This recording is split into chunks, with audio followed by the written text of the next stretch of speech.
فأنا ناصح لإخواني بالصدع بالحق تبيض وجوههم. السكوت في مسألة الحزبية يضرها، فاصدع بما تؤمر وأعرض عن المشركين.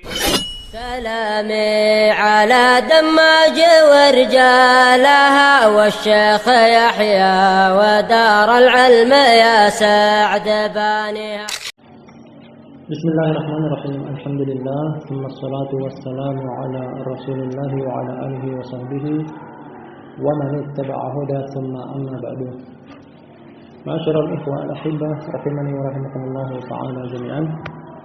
Kembali kita mengkaji kajian kita dari Al-Jami' As-Sahih fi Tauhid Rabbil Alamin, kumpulan yang sahih berdasarkan landasan hukum Al-Quran dan Hadis pada materi pengasaan Rabb semesta alam, materi tauhid, sebuah tulisan milik Fadilatul Syekh Abu Amr Abdul Karim Ahmad Abdul Karim bin Ahmad bin Husain Al-Hajuri Al-Umari hafizahullah ta'ala.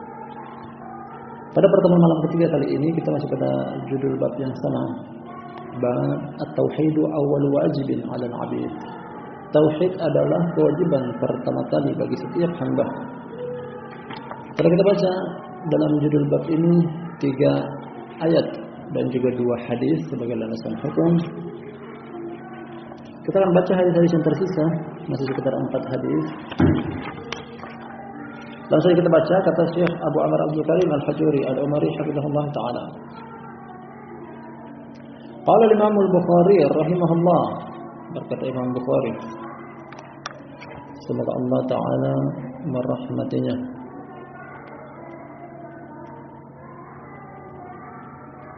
Kata dalam sebelumnya hadis yang ke As-Sabi wa Sittun, hadis yang ke 67.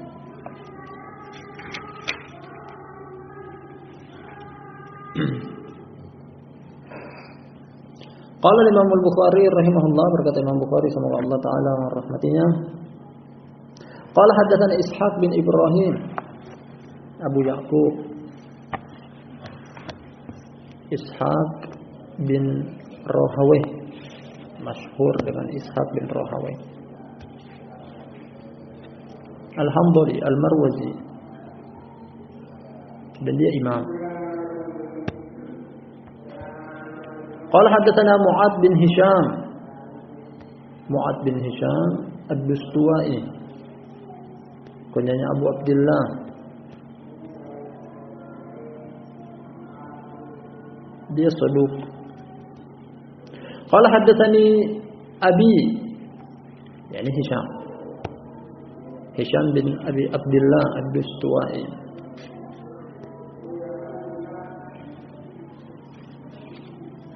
An Qatadah Abul Khattab, Qatadah bin Di'amah As-Sadusi Abul Khattab, murid senior dari Anas.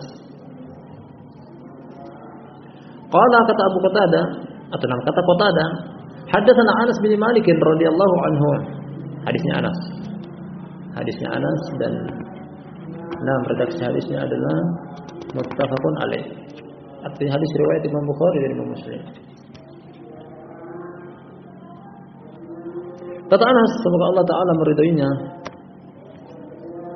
anna Nabi sallallahu alaihi wasallam wa Mu'adan radifuhu 'ala ar-rahil, bahwa Nabi sallallahu alaihi wasallam dan Mu'ad berboncengan dengan beliau di atas kendaraan. Jadi Nabi sallallahu alaihi wasallam membonceng Mu'ad menaiki satu kendaraan yang sama. Qala, kata Nabi sallallahu alaihi wasallam, ya Mu'ad bin Jabal, wahai Mu'ad bin Jabal. Beliau memanggil dengan nama, menyeru dengan nama. Qala labbaika ya Rasulullah wa sa'daik.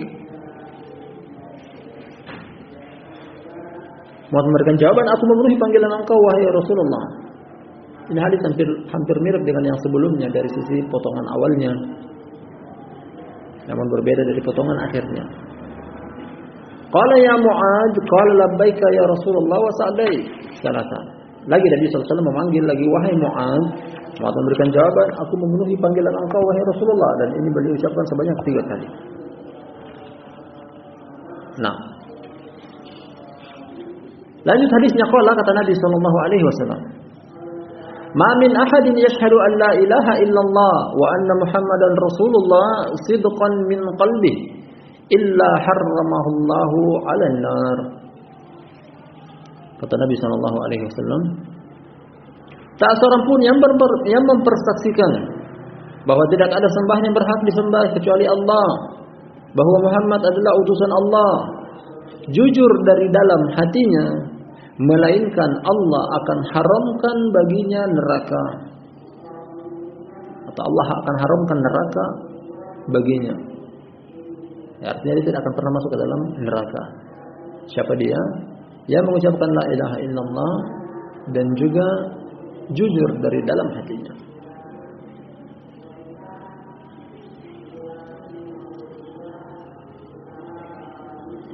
Qala, kata Mu'ad, yakni mengajak diskusi lagi, ya Rasulullah, afala ukhbiru bihin nas? Wahai Rasulullah, apakah boleh aku memberitahukan orang-orang tentang apa yang barusan engkau sampaikan kepadaku ini? Fayastabshiru, agar supaya mereka mendapat kabar gembira. Mendapat kabar gembira dari sisi barakallahu fikum jami'an. Intinya adalah realisasi kalimat la ilaha illallah Muhammadur Rasulullah. Nah, kemudian dari sisi seandainya punya memiliki dosa-dosa selain dosa kesyirikan, kesyirikan adalah dosa yang menggugurkan la ilaha illallah. Keutamaannya tetap Allah akan mengharamkan bagi dia neraka. Yang penting jujur di dalam hatinya. Boleh kita, Mu'ad bin Jabal bertanya, boleh tidak aku sampaikan hadis ini kepada orang lain? Karena ini adalah berita gembira. Berita gembira bagi setiap orang yang mengucapkan kalimat la ilaha illallah dengan syarat jujur di dalam hatinya. Kalau kata Nabi SAW, idzan yattakilu. Kalau begitu mereka akan bersandar hanya pada kalimat tersebut. Ya, artinya mungkin kalau orang mengetahui tentang kalimat ini, keutamaan dari kalimat ini, yang penting la ilaha illallah. Intinya realisasikan la ilaha illallah. Akhirnya mungkin ada sebagian orang yang berpemahaman dangkal, akhirnya mereka melakukan dosa. Yang penting kalimat la ilaha illallah sudah terucap. Buat dosa saja, yang penting la ilaha illallah, karena mendapatkan jaminan orang yang mengucapkan kalimat la ilaha illallah tidak akan disentuh oleh api neraka. Akhirnya bermudah-mudah dalam melakukan dosa, khususnya dosa-dosa dibawa kesyirikan selain kesyirikan. Ini maksud dari ucapan Nabi SAW, idzan yattakilun. Nah, artinya di awal perkara Nabi SAW mencegah Mu'ad bin Jabal untuk memberitahukan orang lain akan hadis ini. Lanjut hadisnya, masih kata Mu'ad bin Jabal, wa akhbara biha Mu'adun 'inda mautihi ta'assuman. Nah, namun Mu'ad bin Jabal memberitahukan kepada orang lain akan hadis ini sebelum dia meninggal dunia. Ta'assuman artinya dia khawatir ada ilmu yang dia belum sampaikan, ada ilmu yang dia tutupi, ada ilmu yang dia tidak sampaikan. Dan inti dari hadis ini setelah kita baca secara total dari awal, kisah berboncengannya Nabi SAW dengan Mu'ad. Nabi SAW mengajarkan kepada Mu'ad tentang keutamaan kalimat la ilaha illallah Muhammadur Rasulullah. Bahwasanya di antara keutamaan adalah mengharamkan pengucap kalimat la ilaha illallah akan api neraka dengan syarat jujur dari hatinya. Nah, kemudian bagian akhir ini inti dari lafaz hadis, bahwa namun terakhir di akhir hayat Mu'ad bin Jabal akhirnya dia sampaikan hadis ini. Ini dia pun beritakan hadis ini. Terbukti bahwasanya hadis itu sampai kepada kita. Sampai kepada kita, kita membacanya, kita menyimaknya, kita mendengarnya.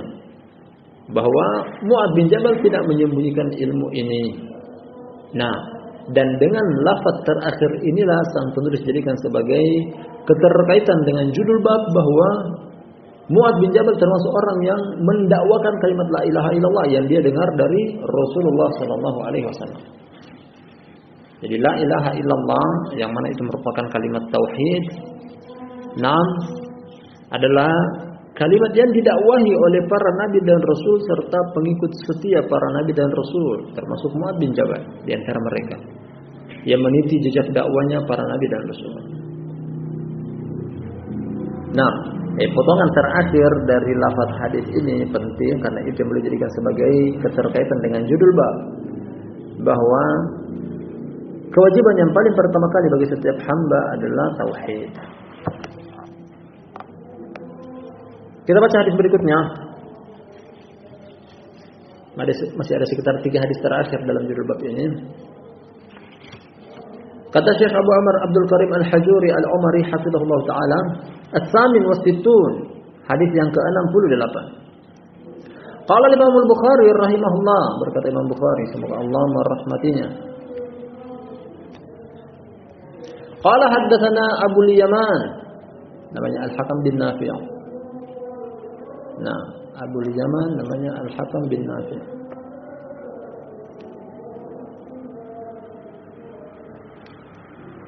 Qala akhbarani Syu'aib Ani Zuhri Muhammad masyhur dengan Ibnu Syihab. Qala akhbarani Sa'id bin Al-Musayyab, dia tabi'i. Adapun bapaknya di sini disebutkan an abihi, dari bapaknya, yakni Musayyab bin Hazn. Musayyab bin Hazn.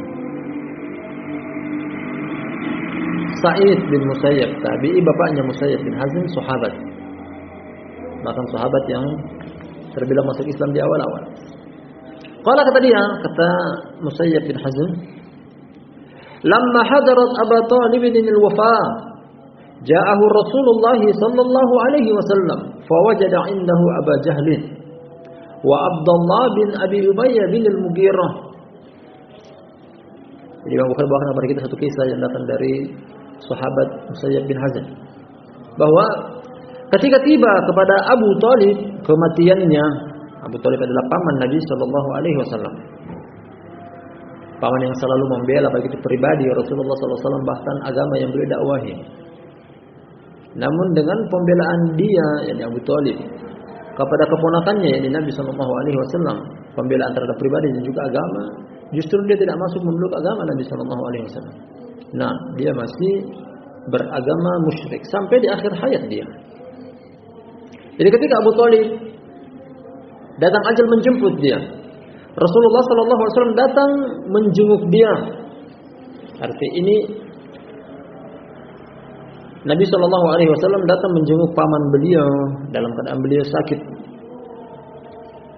Dan pernah kita kaji tentang bolehnya menziarahi 6 orang kafir, namun dengan maksud dan tujuan untuk mendakwakan agama Islam kepada dia. Dan itu bagian daripada tujuan Nabi SAW datang menjenguk paman beliau yang sakit ini.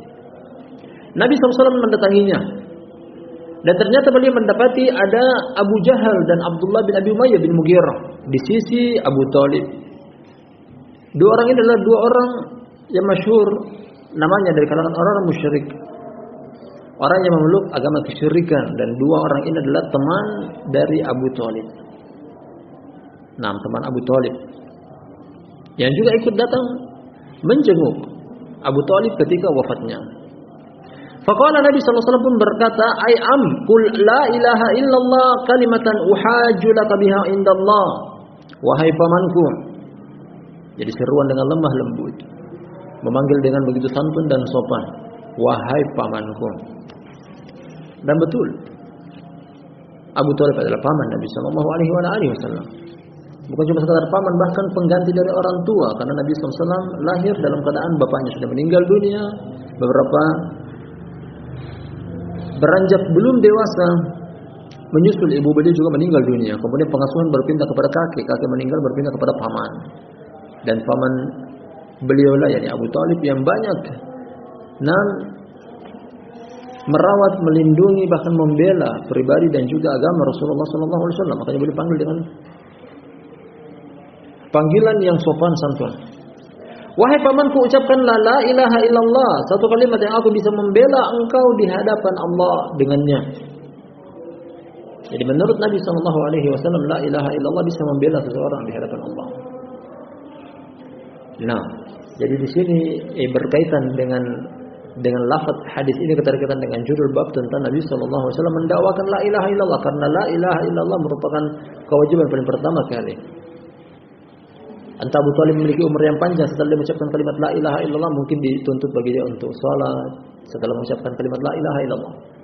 Nah, namun yang paling pertama adalah la ilaha illallah dulu, tauhid dulu. Ini bagian daripada dakwah, metode dakwah para nabi dan rasul. Demikian juga metode dakwah Nabi sallallahu alaihi wasallam. Wahai pamanku, ucapkan la ilaha illallah, satu kalimat yang aku bisa membela engkau di hadapan Allah. Faqala Abu Jahal wa Abdullah bin Abi Umayyah, atarghabu an millati Abdul Muttalib, namun ada dua teman duduk jelek yang masih berada dalam agama kesyirikan. Pertama Abu Jahal, yang kedua adalah Abdullah bin Abi Umayyah bin Al-Mughirah. Mereka berdua setelah mendengar ajakan dakwah Islam dari Nabi sallallahu alaihi wasallam kepada paman beliau, mereka berdua bisikan yang buruk. Nah, ajakan-ajakan yang jelek. Apakah engkau membenci agamanya Abdul Muttalib? Dia mengingatkan bahwa wahai Abu Thalib, engkau punya orang tua pendahulu namanya Abdul Muttalib. Abdul Muttalib berada di agama kaumnya, yakni agama kesyirikan. Kalau engkau menuruti dakwaan Nabi SAW, engkau ponakan engkau, berarti engkau membenci agama nenek moyang engkau. Makanya disodorkan itu, apakah engkau membenci agamanya Abdul Muttalib, ini bapak engkau sendiri, orang tua engkau sendiri. Jadi ini termasuk bisikan jelek dari dua teman duduk jelek. Di sinilah para ulama menganjurkan kepada kita barakallahu fikum jami'an bahwa ketika berteman cari teman yang baik, yang mengajak kepada agama, yang mengajak kepada kebaikan. Jangan duduk dengan orang-orang yang justru membuat kita jauh dari agama Allah Subhanahu wa taala. Karena ini seperti ini dampak buruknya. Duduk dengan orang yang tidak beragama akan membuat kita juga hilang agama kita. Namun duduk bergaul dengan orang yang beragama, niscaya kita akan menjadi orang yang beragama. Ibnu Qayyim rahimahullah taala mengatakan bahwasanya pertemanan seperti garam. Kalau terlalu banyak teman, artinya terlalu banyak garam dibumbui kepada makanan, tidak bisa dimakan, asin.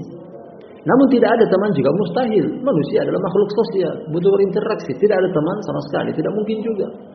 Nah, pertemanan sesuai kebutuhan. Sebagaimana garam sesuai kebutuhan di makanan. Kalau butuh dengan garam baru kita membumbui. Kalau tidak butuh dengan garam artinya tidak. Sama halnya kalau kita butuh dengan teman, khususnya dalam permasalahan agama, kita duduk, kita bergaul. Tapi kalau tidak ada manfaat dari pertemanan tersebut, isinya hanyalah kesia-siaan. Teman juga dilihat-lihat mana yang pantas untuk dijadikan sebagai teman. Ini bukti dan fakta bahwa Abu Jahal dan Abdullah bin Abi Umayyah sebagai teman duduk yang jelek menghalang-halangi untuk Abu Thalib mengucapkan kalimat yang mungkin saja bermanfaat bagi dia di alam akhirat, la ilaha illallah. Lanjut hadisnya, falam yazal Rasulullah sallallahu alaihi wasallam ya'riduha alaihi wa yu'idanihi bitilkal maqalah hatta qala Abu Thalib akhir ma kallamahum ala millati Abdul Muttalib wa aba ayaqula la ilaha illallah. Terus menerus Rasulullah sallallahu alaihi wasallam menawarkan kepada Abu Thalib untuk mengucapkan la ilaha illallah. Jadi beberapa kali beliau ucapkan, wahai pamanku, ucapkan la ilaha illallah, satu kalimat yang aku bisa membela engkau di hadapan Allah. Namun setiap kali Nabi sallallahu alaihi wasallam menawarkan la ilaha illallah untuk diucapkan, setiap kali itu juga Abu Jahal dan Abdullah bin Abi Umayyah juga mengulangi kalimat mereka. Atarghabu an millati Abdul Muttalib? Apakah engkau benci agamanya bapak engkau, nenek moyang engkau Abdul Muttalib, agama kaum engkau? Sampai akhir Abu Thalib yang dia ucapkan adalah bahwasanya dia berada di atasnya agama Abdul Muttalib. Jadi berada di atas agama kesyirikan, dia enggan untuk mengucapkan la ilaha illallah. Dia berat untuk mengucapkan la ilaha illallah. Yang seandainya saja dia mengucapkan beberapa saat sebelum akhir hayat dia, karena kisah ini dia meninggal dunia, niscaya akan bermanfaat la ilaha illallah tersebut. Dia enggan untuk mengucapkan kalimat la ilaha illallah. Qala berkata Musayyib bin Hazm perawi hadis ini, qala Rasulullah sallallahu alaihi wasallam, berkata Rasulullah sallallahu alaihi wasallam, wallahi la astaghfiranna laka ma lam unha anka. Demi Allah aku akan meminta ampunan kepada engkau selama aku tidak dilarang untuk itu. Aku akan minta ampunan. Ini sebelum turun ayat yang akan kita baca nantinya. Akhirnya Nabi sallallahu alaihi wasallam karena sayangnya beliau kepada paman beliau, sekaligus juga sebagai bentuk balas jasa kepada Nabi, kepada paman beliau, karena paman beliau adalah orang yang membela baik itu pribadi beliau, agama beliau. Meskipun mereka berbeda agama, tapi pembelaan dari Abu Thalib luar biasa. kepada Rasulullah sallallahu alaihi wasallam, juga kepada agama Islam. Makanya beliau harapan besar, beliau katakan bahwasanya aku akan minta ampunan kepada Allah bagi engkau selama aku tidak dilarang. Akhirnya Allah turunkan ayat, fa anzalallah ma kana lin nabiyyi wal ladzina amanu ay yastaghfiru lil musyrikin. Al-ayat. Nah, lanjutan ayatnya. Walau kanu uli qurba min ba'di ma tabayyana lahum annahu ashabul jahim. Tidak pantas bagi seorang nabi dan orang-orang yang beriman untuk meminta ampunan kepada orang-orang musyrik meskipun mereka adalah karib kerabat dekat. Apalagi setelah jelas bahwasanya mereka adalah penghuni neraka. Ini larangan keras dari Allah bagi Nabi kita Muhammad SAW untuk tidak boleh meminta ampunan kepada seseorang yang jelas meninggal di atas kekafiran, meskipun dia sanak famili kita, keluarga karib kerabat dekat kita. Hukumnya tidak boleh. Agama tetaplah agama. Nah, yang membuat kita berteman dan bersaudara adalah agama. Yang membuat kita bermusuh dan berpisah juga adalah agama. Bukan cuma sekedar dunia. Artinya ini teguran dari Allah Subhanahu wa taala kepada Nabi sallallahu alaihi wasallam, jangan engkau minta ampunan kepada dia. Dia meninggal dalam keadaan kesyirikan, dalam keadaan musyrik.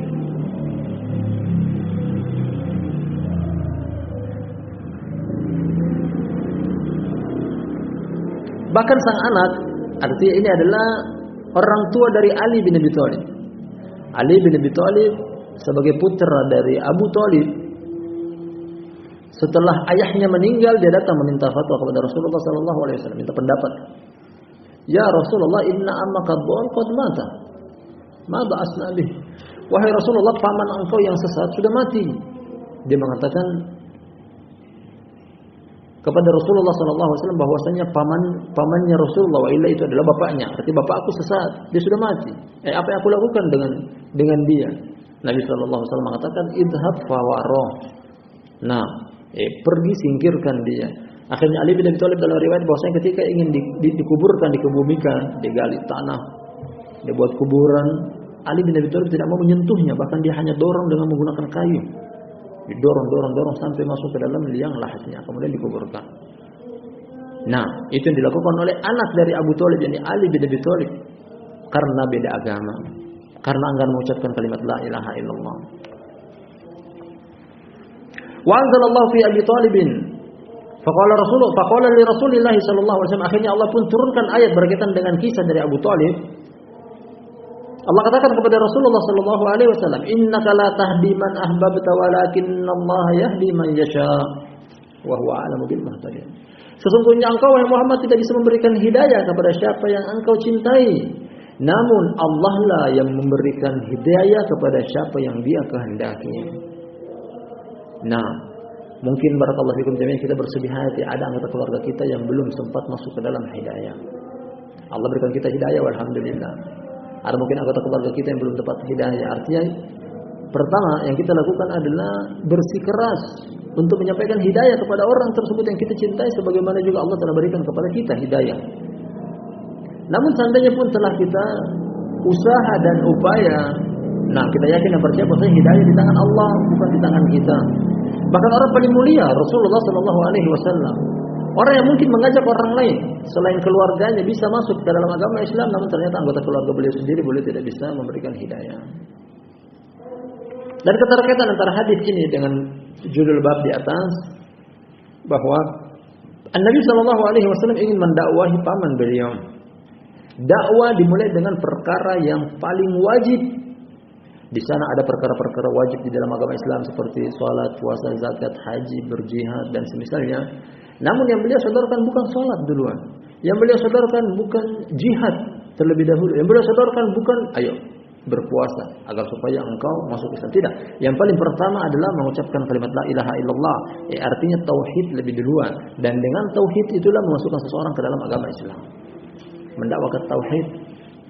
Nah, dan ini sebagai landasan hukum yang kuat bahwa Nabi SAW memulai dakwah beliau dengan tauhid. Bahkan dakwah tauhid di sejarah Rasulullah SAW, dakwah yang beliau habiskan dalam kurun waktu barakallahu fikum jami'an, selama 13 tahun lamanya. Jadi para sejarawan Islam membagi periode dakwah Nabi SAW dalam 2 periode. Pertama periode Makkiyah yang dihadiskan oleh Nabi SAW selama 13 tahun lamanya.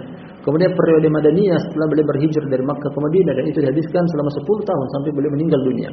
Total dakwah Nabi SAW 23 tahun. Semacam boleh diangkat menjadi Nabi pada tahun ke-46 ketika usia 40 sampai pada beliau meninggal dunia pada usia beliau 63 tahun. 23 tahun beliau berdakwah.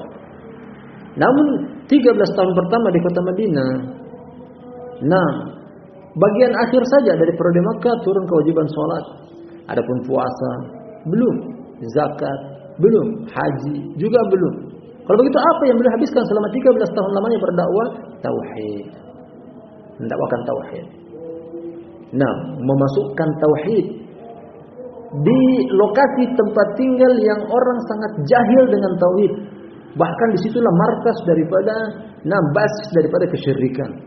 Berhala disembah, patung diibadahi. Bahkan saking jahilnya, masa tersebut dikatakan jahil karena pada puncak kejahilan daripada kesyirikan. Sebagian kaum muslimin dari kalangan sahabat, mereka terkadang bernostalgia di pagi hari setelah salat subuh, setelah berzikir, mereka berbincang-bincang dengan Rasulullah SAW apa yang dahulunya mereka pernah lakukan di zaman jahiliyah. Sebagai mereka mengatakan, dahulunya aku keluar rumah mendapati batu yang bagus.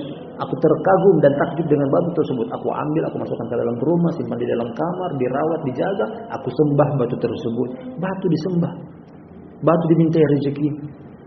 Nah, batu dijadikan sebagai sesembahan, ditakuti, diibadahi. Namun kata dia, ketika aku keluar rumah mendapati batu yang lebih bagus daripada batu yang pertama, aku bawa pulang ke rumah batu yang kedua. Batu yang pertama aku buang. Artinya apa? Tuhannya dia buang. Jadi seenak itu dia pilih Tuhan, begini dan begitu. Saking jahilnya, saking bodohnya.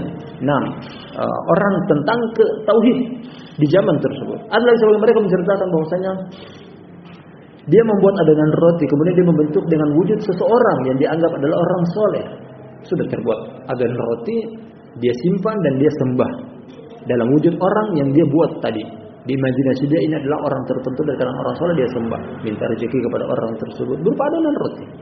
Namun ketika lapar dia makan adonan roti tersebut, artinya Tuhannya dia makan. Tuhan dimakan. Nah, saking jahilnya orang-orang di zaman tersebut. Oleh karena itu butuh 13 tahun lamanya berdakwah tentang tauhid yang sudah berakar kesyirikan sampai ke lubuk hati paling dalam. Nah, orang tua, anak muda, laki-laki, perempuan, kecil, besar tak tersisa kecuali seluruhnya melakukan kesyirikan. Oleh karena itu dakwah tauhid adalah dakwah yang sangat penting di kala itu. Nabi SAW butuh 13 tahun berbolak-balik selama 13 tahun untuk pertama memangkas sampai ke akarnya kesyirikan. Setelah terpangkas sampai ke akarnya baru beliau menanamkan benih-benih baru tauhid, dan itu butuh proses, butuh waktu. Nah, sampai Allah Subhanahu wa taala, subhanallah, nah, berkat kegigihan, kesabaran dan ketabahan dari Nabi SAW, apa yang kita dapati sekarang tentang Makkah dan Madinah, bahkan Jazirah Arab seluruhnya. Mulai dari Saudi Arabia, justru sekarang yang kita kenal itu adalah daulah tauhid, negeri tauhid yang merealisasikan apa yang Nabi SAW dakwakan. Juga merupakan buah hasil dari dakwah Nabi SAW. Sekarang kita kenal bahwasanya dakwah tauhid tersebar ke seluruh penjuru, pelosok-pelosok daerah Saudi Arabia sebagai bentuk buah hasil dari dakwah Nabi SAW tentang tauhid. Barakallahu fikum jami'an. Nah, masih tersisa satu hadis terakhir berkaitan dengan judul bab ini, namun panjang. Insyaallah kita akan akhirkan pada lain kesempatan. Nah, mudah-mudahan bermanfaat apa yang kita kaji pada pertemuan kita malam hari ini. Lebih dan kurangnya mohon dimaafkan. Kita akhiri subhanakallahumma wa bihamdik asyhadu an la ilaha illa anta astaghfiruka wa atubu ilaik.